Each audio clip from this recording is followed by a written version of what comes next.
para Salmo 119, a gente já estava lá hoje à noite. Salmo 119.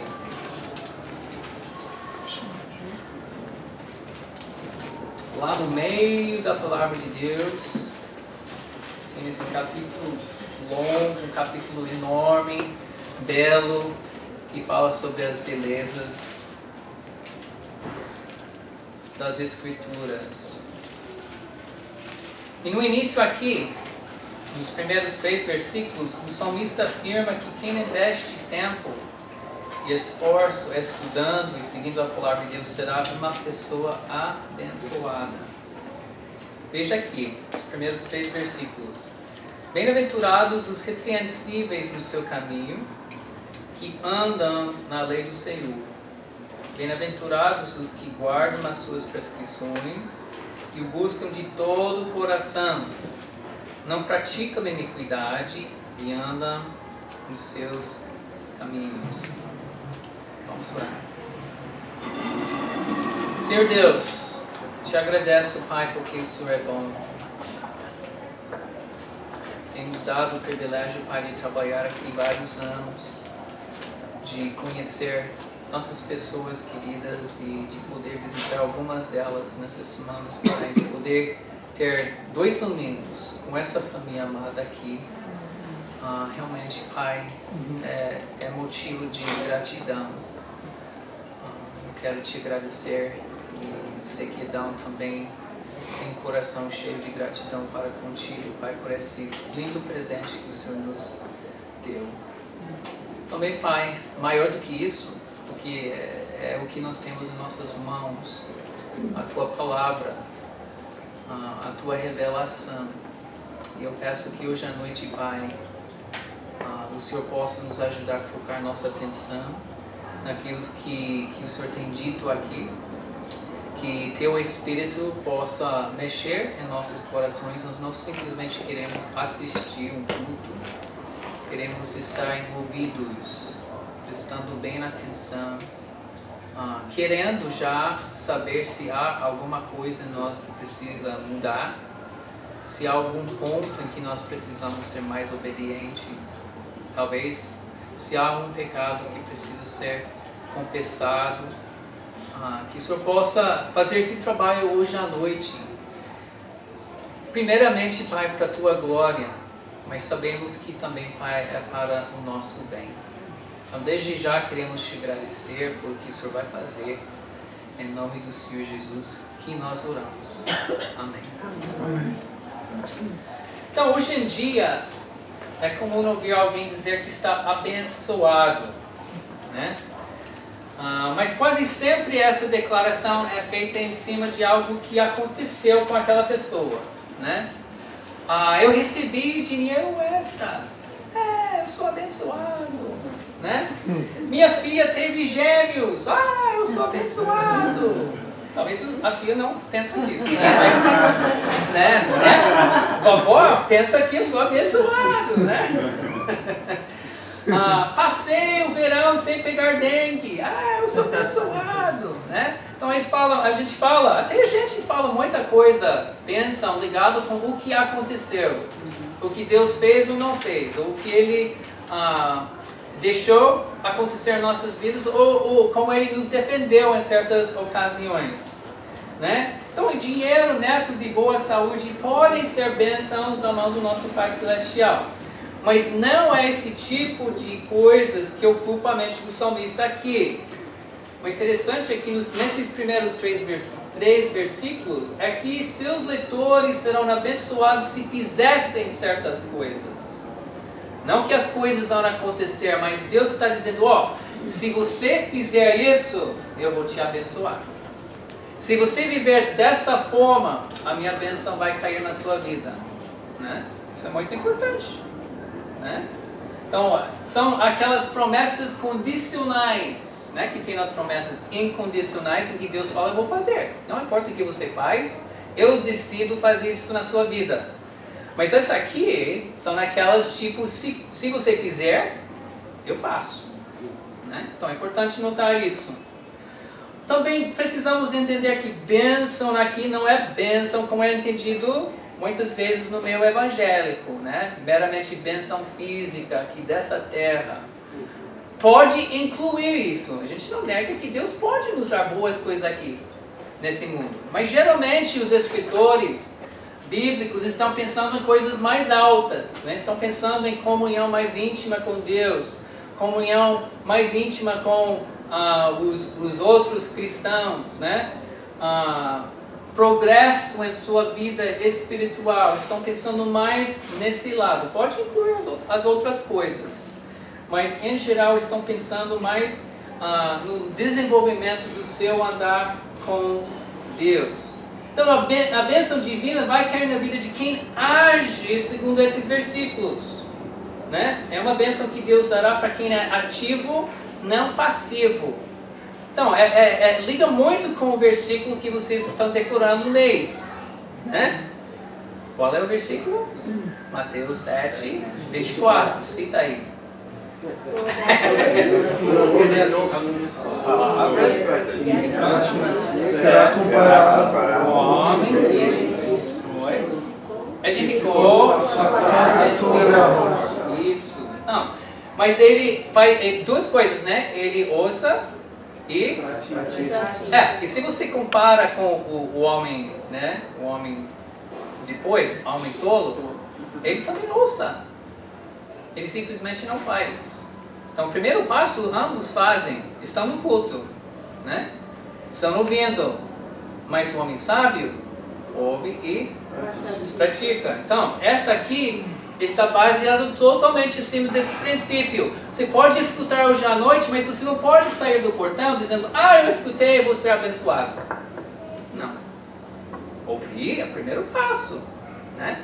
Mas vai ter que praticar, agir em cima disso. Então, nesses 3 versículos tem 6 alvos a serem buscados. Quem os busca encontrará a bênção de Deus no caminho. Tá bom? Primeiro, vou rápido, né? A gente não vai sair às 8 horas, não. A gente vai sair antes disso. Primeiro, bem-aventurados os que são irrepreensíveis no seu caminho. Versículo 1. Agora, o que é ser irrepreensível? Uma forma da palavra é usada para descrever Jó. Primeiros versículos de Jó, a mesma palavra é usada para descrever ele, né? Diz que Jó era íntegro, irrepreensível. Agora, ele não era um homem perfeito, né? Irrepreensível não quer dizer perfeição, porque o próprio Jó, ao longo do livro, vai se declarar imperfeito e pecaminoso. Então não é perfeição, mas ele era um homem genuíno, um homem de integridade. O que Jó era em público era também na privacidade do seu quarto. Ele não apresentava para pessoas o Jó público, né, que vivia falando de Deus, mas sozinha vivia o Jó pecaminoso, né? É só as pessoas não ficarem olhando e ele muda de cor, né? Ser irrepreensível tem muito com essa ideia de integridade, de que eu sou em casa o que eu sou na igreja, o que eu sou na escola, o que eu sou na rua, eu não mudo, eu sou quem sou, eu sou aquele cristão genuíno, em frente de todo mundo, não hipócrita, né? Agora o salmista declara que quem procura ser irrepreensível será bem-aventurado, receberá a bênção de Deus. Agora, será que uma pessoa pode se tornar irrepreensível por acaso? Acidentalmente? Seria bom, né? Bum! Cai um galo de árvore na sua cabeça e você se torna irrepreensível. Infelizmente não é dessa forma, né? Não é dessa forma. Se você quer se tornar uma pessoa íntegra, uma pessoa irrepreensível, você terá que tomar decisões. Correto? E esse próprio capítulo 119 indica algumas decisões que você vai ter que tomar. Por exemplo, versículo 80. Seja o meu coração irrepreensível nos teus decretos, para que eu não seja envergonhado. Né? Eu quero que meu coração seja irrepreensível diante de teus decretos. Como salmista, você deve ter como alvo conformar o seu coração, a sua mente, aos ensinos da palavra. Versículo 29. Afasta de mim o caminho de falsidade e favorece-me com a tua lei. Então tem essa ideia também de que você deve buscar ajuda divina, mas se afastar de qualquer caminho falso, qualquer coisa que não bate bem com o ensino das Escrituras. Essa também é uma ideia da descrição de Jó. Você vai lá nos primeiros versículos, diz que ele é um íntegro que se desviava do mal. E a gente está vendo a mesma ideia aqui. O homem que deseja ser íntegro é aquela pessoa que quando vê o caminho de falsidade, o caminho de mal, ele não fica lá investigando, curioso. Não, ele vai embora. Ele não quer nem ficar perto daquele caminho. Versículo 30, então tem esse lado de afastar do caminho de falsidade, mas veja versículo 30, excluir o caminho da fidelidade e decidir-me pelos teus juízos. Então é afastar do caminho de falsidade, mas excluir o caminho de fidelidade. Né? Parece aquele, o que Paulo diz, né, de nós temos que tirar a roupa velha e vestir de roupa nova. Essa ideia, né, de tirar o caminho mau, do caminho de falsidade e escolher o caminho da fidelidade. Você deve escolher o caminho da fidelidade a Deus. O mundo, o diabo e sua própria natureza pecaminosa não cansarão de apresentar outros caminhos para você. Não cansarão. Mas se você quer se tornar uma pessoa irrepreensível, você vai consistentemente escolher o caminho da fidelidade. Isso se torna mais fácil se você vive na verdade que tudo que você faz na presença do Senhor. Você está nunca sozinho. Essa está na mentalidade, o salmista aqui em versículo 168, ele diz: tenho observado os teus preceitos e os teus testemunhos, pois na tua presença estão todos os meus caminhos. Isso nos ajuda quando nós vivemos na realidade que Deus está enxergando tudo. Deus está comigo. A gente gosta de pensar que Deus está comigo só na hora do perigo. Mas Ele também está comigo na hora da tentação. Vendo se eu vou escolher o mal ou o bem. Não esquecemos disso. E o homem íntegro lembra disso. Como José. Como eu posso fazer esse mal, né, contra o meu Senhor? E ele foge. Né? Muito importante que nós agimos dessa forma. Então, para ser irrepreensível, você tem que viver segundo um padrão.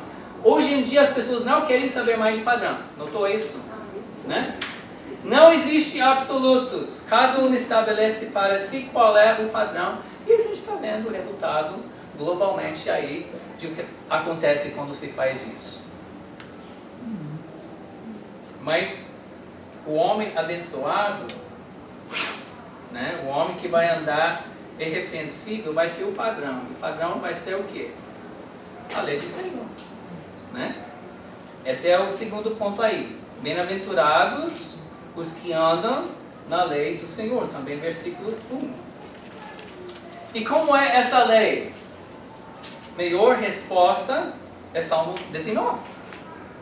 Versículo 7. A lei do Senhor é perfeita. Restaura a alma. O testemunho do Senhor é fiel e dá sabedoria aos simples. Os preceitos do Senhor são retos e alegram o coração. O mandamento do Senhor é puro, ilumina os olhos. O temor do Senhor é límpido e permanece para sempre. Os juízos do Senhor são verdadeiros e todos igualmente justos. São mais desejáveis do que ouro, mais do que muito ouro depurado. E são mais doces do que o mel e o destilar dos favos. Além disso, por ele se admoesta o teu servo em os guardar a grande recompensa. Mais uma vez, a ideia de que não é simplesmente o ouvir, mas em guardar, em agir em cima deles, que há uma grande recompensa. Então, irmãos, a Bíblia é a nossa bússola espiritual. Ele aponta aos caminhos certos, as direções em que nós devemos andar. Mas nós temos que seguir a orientação que Deus nos dá. Qual sentido tem se você amanhã decide ir lá para, sei lá, não sei, algum ponto lá no Espírito Santo? Você bota lá no seu telefone, né, no Google Maps, o destino, ele te dá aquele rota todo, parece aquela vozinha, né? Vira à direita, vira à esquerda. Então, faz aquele trabalho todo, mostra o caminho, você entra no carro, desliga o telefone e vai por conta própria. Faz sentido. Faz sentido isso? Não, mas é isso que a gente faz na nossa vida espiritual, muitas vezes. Porque a gente não gosta da direção que Deus deu. Não é isso que eu quero. Né? Eu vou achar outro caminho até lá. Mas um homem que deseja a bênção de Deus em sua vida espiritual é um homem que consulta a GPS espiritual e vai seguindo o que ele diz. Salmo 119, versículo 44.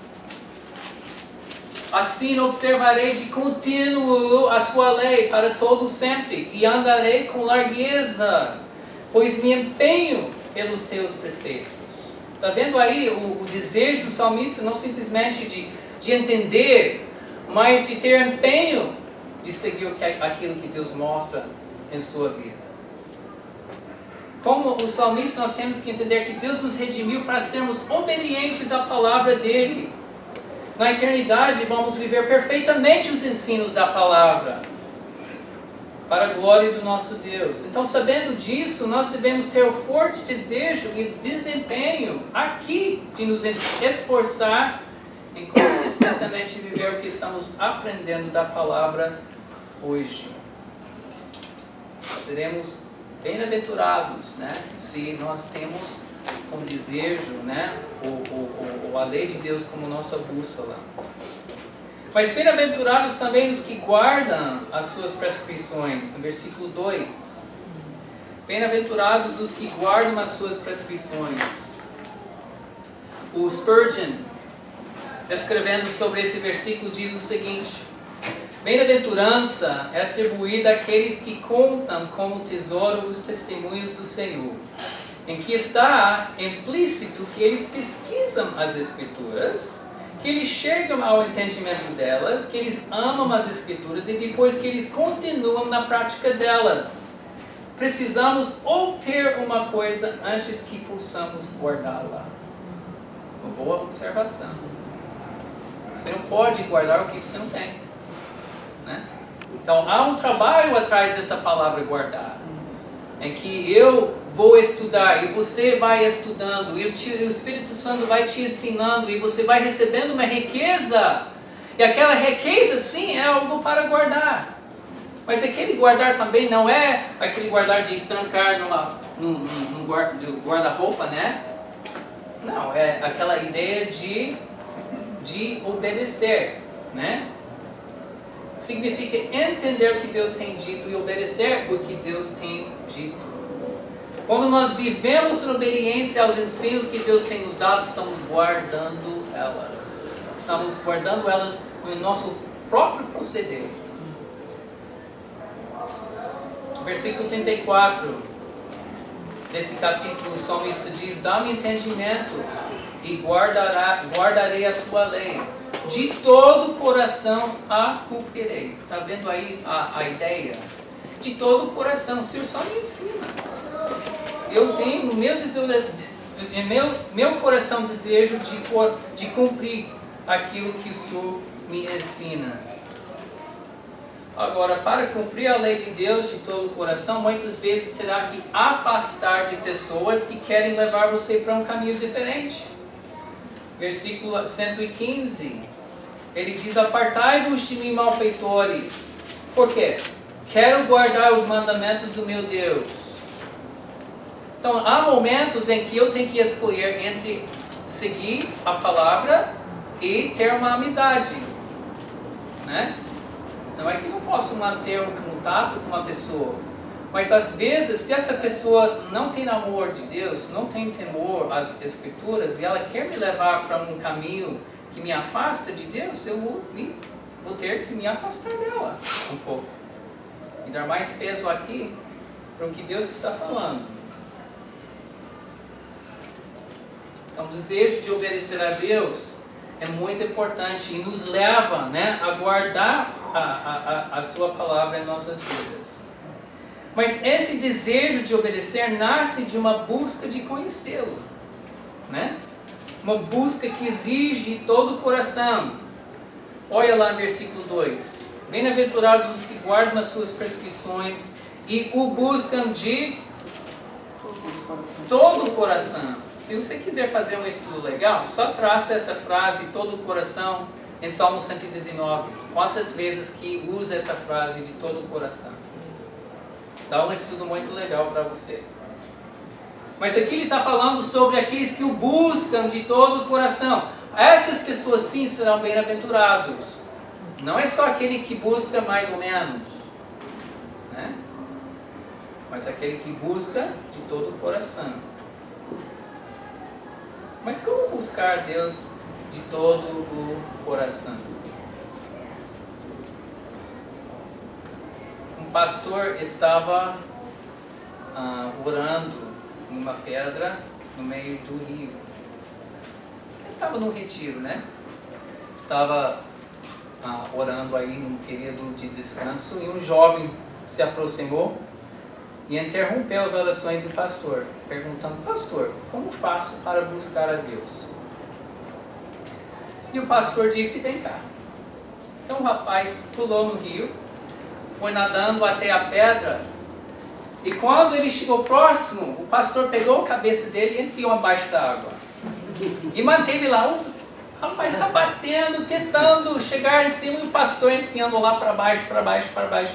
Quando ele viu que os braços estavam cansando, ele deixou o rapaz respirar um pouquinho, né?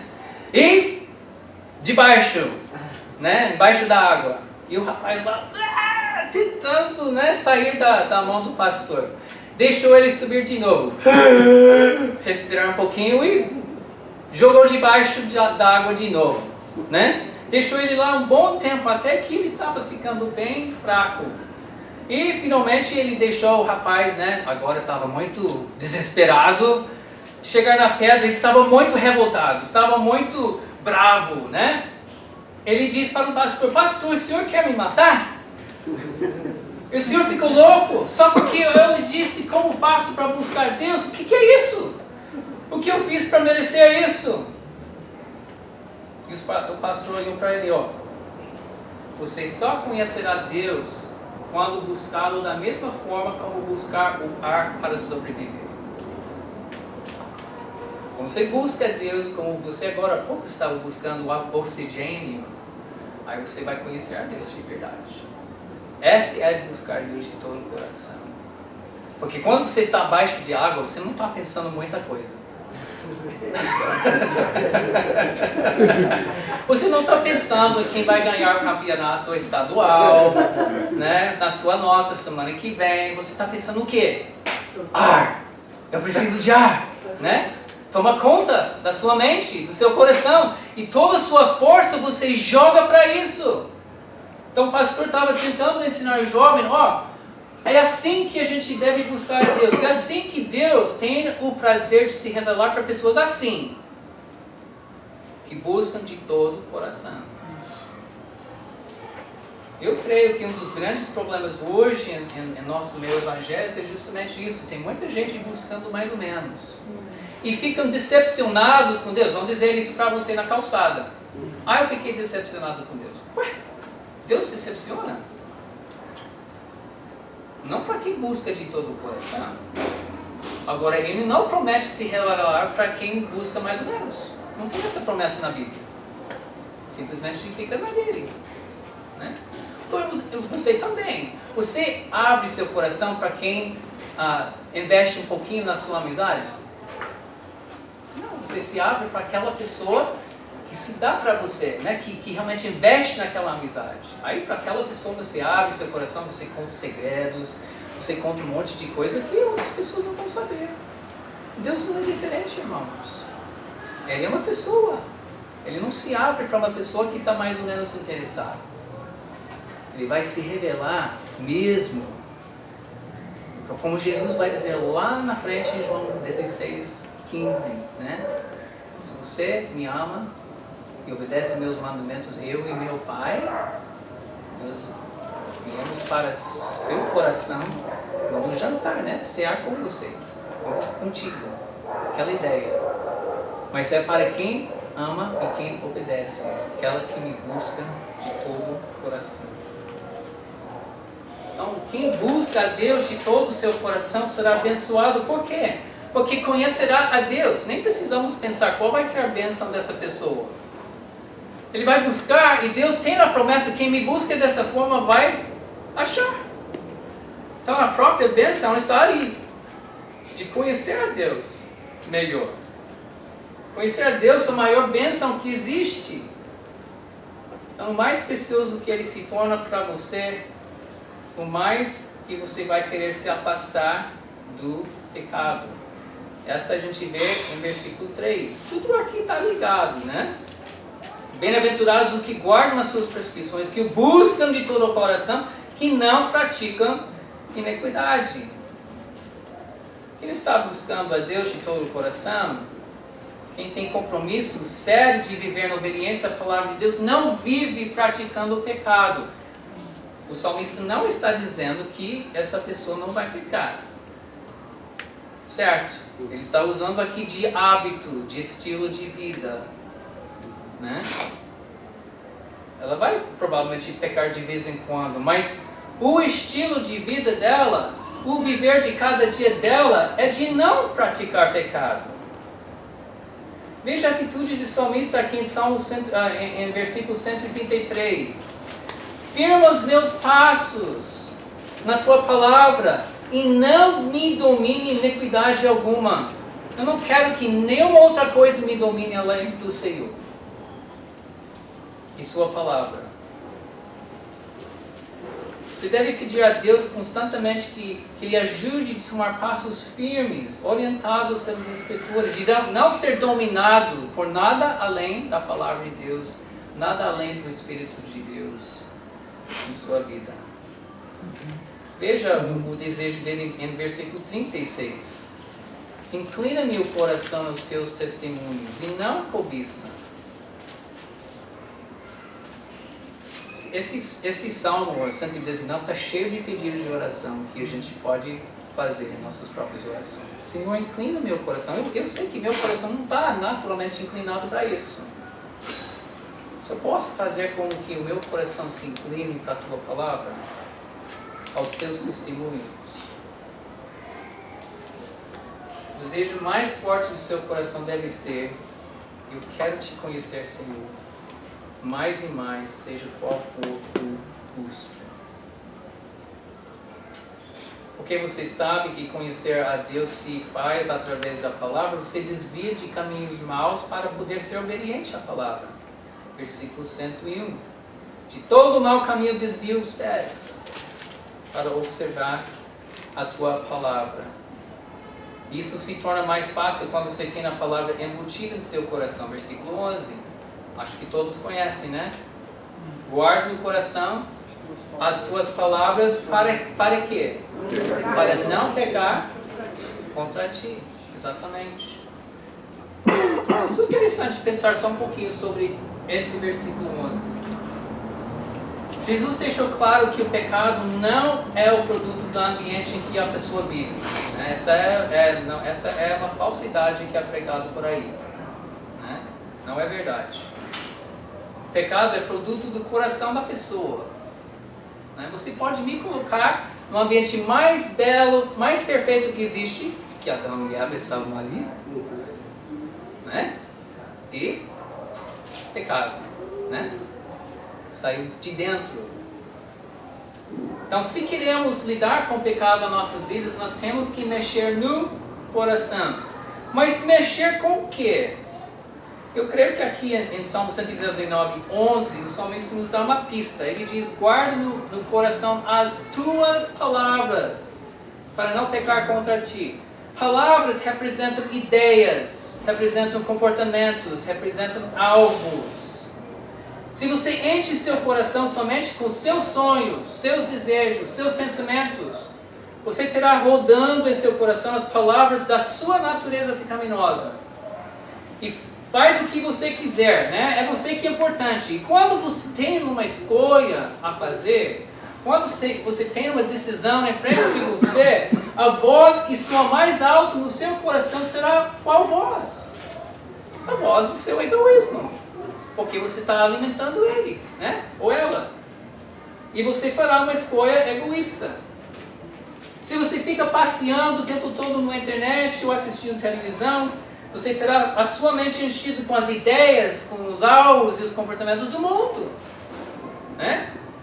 E você terá rodando em seu coração as palavras do mundo. E quando tem uma escolha a fazer, a voz que soa mais alto no seu coração é a voz de quem? É a voz do mundo. E você vai tomar uma decisão mundana. Porque é aquela voz que você está escutando na hora da decisão.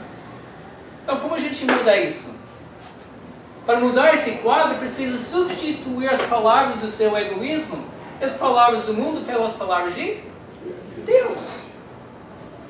Você precisa embutir o que Deus tem dito em seu coração, até que a voz dele fala mais alta na hora da decisão. Por isso é tão importante que nós decoramos, meditamos, não simplesmente estudamos a palavra de Deus. Para que quando vem a hora da decisão, o que está ecoando aqui em nossas cabeças e em nossos corações é isso. E nós tomamos uma decisão em cima daquilo que Deus diz, porque a voz dele está soando mais alto em nossos corações. Quem se esforça nesse trabalho de decorar as palavras de Deus vai descobrir como é uma bênção ter a voz divina dominando o seu coração na hora da tentação. Se você está sério em tratar a questão de pecado na sua vida, você vai se esforçar em gravar passagens bíblicas que tratam dos pecados contra os quais você luta. Essa foi uma coisa que eu aprendi trabalhando com esses rapazes ao longo do ano. Muito importante isso. E assim você será uma pessoa que peca menos. Não vou dizer que você vai ser perfeito, mas você vai pecar menos. E você vai andar mais nos caminhos do Senhor. E aí que é o último, né? Bem-aventurados os que andam nos caminhos do Senhor. Versículo 3. Bem-aventurados os que guardam as suas prescrições e o buscam de todo o coração, não praticam iniquidade e andam nos seus caminhos. Bem-aventurados os que entendem que de fato a palavra de Deus é lâmpada. Lâmpada para os nossos pés, luz para os nossos caminhos. Se eu quero andar nos caminhos de Deus, eu preciso investir muito tempo estudando a Bíblia, muito esforço, obedecendo o que Deus me ensina sobre a direção do Espírito Santo em minha vida. A própria palavra andar tem aquela ideia de hábito novamente, né? É o procedimento diário, é o meu estilo de vida, andar nos caminhos de Deus. Vou deslizar, vou tropeçar, né? Porque eu ainda não sou perfeito, mas o meu estilo, quem está me assistindo vai ver que regularmente eu estou andando, estou me conduzindo, né, nos caminhos do Senhor. Andar na obediência à palavra precisa ser o prazer da minha vida. Versículo 14. Mais me regozijo com o caminho dos teus testemunhos do que com todas as riquezas. Isso não deve ser um fardo, né? Tem que andar nos caminhos do Senhor.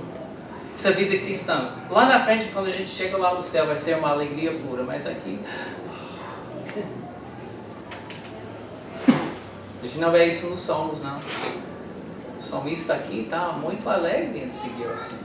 Ele não veja a obediência à palavra de Deus como um fardo de ser carregado. É um gozo. Mas precisa ser um compromisso para a minha vida toda. versículo 33. Ensina-me, Senhor, o caminho dos teus decretos e o seguirei até o fim. Precisamos entender que ser estudante e praticante da palavra é um compromisso assumido até o último dia das nossas vidas. Você pode aposentar de várias coisas, mas você não pode se aposentar da vida cristã. Não pode. Chegando no fim da sua vida, Arthur Flake, nome esquisito, né? Mas era um homem que apoiava muito a escola dominical nas igrejas. Escreveu o seguinte: no fim da vida dele, né? Quando me tornei um cristão, eu morava em Nova York, me senti solitário. Eu tive que desistir da multidão com quem ele estava andando e formar novas amizades. Fui aconselhado pelo homem que me levou a Cristo a ler a Bíblia. Voltando do meu serviço, gostava de ir para o meu quarto e ler minha Bíblia, muitas vezes por horas. Embora eu não entendia tudo o que eu li, e ainda não entendo tudo, eu entendia muito do que eu li. Isso me fez sentir que eu não estava sozinho, mas que eu tinha um amigo querido que cuidava de mim. Hoje eu leio os mesmos versos e capítulos que li anos atrás. Embora eu tenha lido muitos deles centenas de vezes, eles são, creio eu, mais doces hoje do que eram então. Que outro livro pode ler com tais resultados? Não existe. Irmãos, essa é a sua experiência na palavra de Deus. Você pode dizer que ela é mais doce hoje do que ano passado para você? Seu compromisso de estudar e obedecer a palavra é tal que Deus possa te abençoar? Se não, então se arrepende do seu pecado. Sei lá qual é. Se é falta de estudar, se é falta de praticar, se é falta de buscar de todo o coração. Se arrepende, peça perdão. E começa a vida verdadeiramente abençoada, que é a vida dirigida pela palavra de Deus. Vamos orar. Senhor Deus, eu prego isso para mim mesmo, se muitas vezes eu ando distraído também nesse mundo.